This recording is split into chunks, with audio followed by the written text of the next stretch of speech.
Siamo ai margini della decisione se tenere aperto o chiudere. Basta una goccia per far traboccare il vaso e quindi potrebbe benissimo essere questo un motivo di chiusura di diverse attività.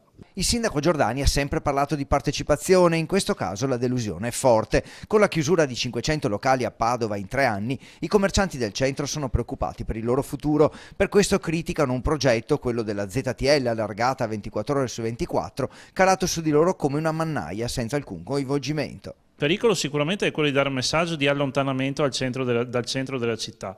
Io parto, che ne so, da Este, da Pieve di Sacco, da Cittadella, arrivo ai margini della città e la città mi dice stop, qua non puoi entrare.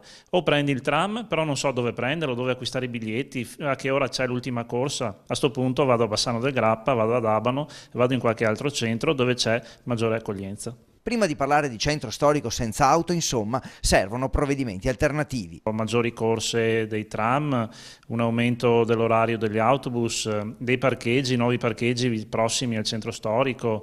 Quanto poi alla tassa di 5 o 10 euro per accedere al centro in auto pensata dalla Giunta Giordani è bocciata senza appello. Può creare un risultato per cui se hai i soldi entri in città, se non li hai resti fuori. Secondo me è assurda, nel senso che siccome hai una macchina che inquina, che crea spazio, che occupa spazio, che crea disturbo, però se mi paghi 5-10 euro non inquina più, non crea più disturbo, non occupa più spazio. Cioè sinceramente mi sembra una decisione quasi classista